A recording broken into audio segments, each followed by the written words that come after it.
Scott, you've had a full day of training here at the New Lawn on Monday. I watched the session myself and was really impressed. The lads look in great spirits, and as a result, you must be delighted by that. I was impressed as well. You know, they've done brilliantly today. I mean, they did well Saturday. Don't get me wrong. And well, last Thursday in the second. So in the sessions that we've done since then, we've got some really experienced players, and I think that's starting to come through now. You know, I mean, we're at the business end of the season now. We're into cup football, and we're preparing like we mean it, which is fantastic. Those experienced players, the likes of David Pipe, John Parkin, they've all contributed, I know, and helped you out as much as possible. And of course, fantastic to see Lenny Pidgley in a player goalkeeper coaching role. Speaking to the goalkeepers, they've absolutely loved working with him. Yeah, listen, he's thrown himself right into it. You know, he's one of the first people I spoke to when I was asked to take this on. Because there was a need for it, and he's a natural at it.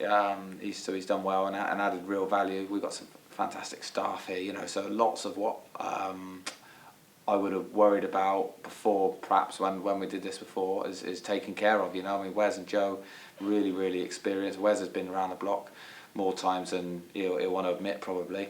But with Cheltenham, a fantastic experience he's got. On the other side of things, you've got James Mooney, who's added huge value. Not just in the secretarial work, but everything. He's a good facilitator. The players like him. He's been a real good sort of buffer as well. And I think we're in real good shape going into the playoffs. Yeah, I've been at this football club a long time, Scott, as you know, and it was quite emotional and heartwarming to see the unity between the fans and the players on the pitch at Dover on Saturday. I haven't seen that for a long time in this football club, and you really do feel that this is a really unified place in the space of a short space of time. You must be thrilled with that, because unity is massively important in where we want to get to.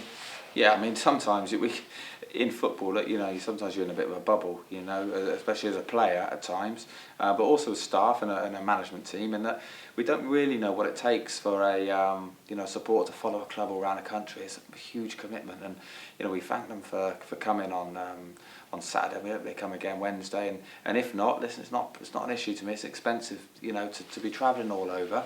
They'll support us from wherever they are. I know that, and the players will be doing them proud whether they can get there or not. And then we'll bring them back here and have a right good go on Saturday in front of a bumper crowd. But yeah, it was important for me that the players went and appreciated the fans. Because we do appreciate and we do need them. They can be our 12th man out there. We know that. It's a cliche, I know, but when they're on your side and they're cheering for you and all the rest, it can make the difference. Yeah, definitely. And in terms of Dover, of course, they are the playoff semi-final opponents, and pretty lucky really that they were the final day opponents, because I know you've done the hotel routine, you've done the travel routine, you've done all the organisation. A perfect warm-up for making the trip again in midweek. Yeah, listen, I mean, football throws up these strange little sequences of games at times, and we knew going there we could be going there again, and so we prepared as if we would for the playoffs. So in that way we're sort of ahead of the game. So all our preparation's done. We're set. We're ready. We're just totally focused on the game now. Our end of the bargain really when we first met with the players as a group of people and a group of staff was to. For everyone to be together, for that to happen, we had to sort of assure the players that preparation would be spot on. Everything we do will be spot on. The preparation, all the information on Dover, all the things we need to give us an advantage going into the game will be done by myself and the staff here. As well as we've had a lot of support from directors and people in the analysis world, and to be fair, lots of support from outside our club. I speak to Darryl Clark a lot. He's been in this situation a few times, and he's a good teammate of mine at Salisbury, and we had a good chat the other day and bouncing ideas off each other. So listen, I'd be daft not to glean those experiences from people like that, and as well as using the players and Dave and John, they're fantastic. They really are. They've got lots of experience, and I think when you look at our group, we've actually got a lot of people that have been promoted, and that is very encouraging from my side of things. And going into what's now cup football, we know what needs to be done, and if today and Saturday and last Thursday, Friday, anything to go by, we're going there in good shape. And Dover have had a terrific season. They've earned a lot of admirers.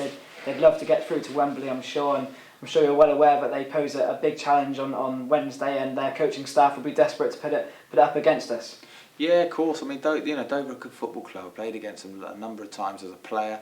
Always enjoyed it, to be fair, because you know, when we were at Salisbury as a real tight team, we enjoyed the long journeys because we were close as a group, you know. And when you're with peers that you die for, you enjoy that. So going to Dover again for me is something I'm looking for. I can't wait to get on the coach with the players, if I'm honest, and that's the vibe I'm getting from them as well.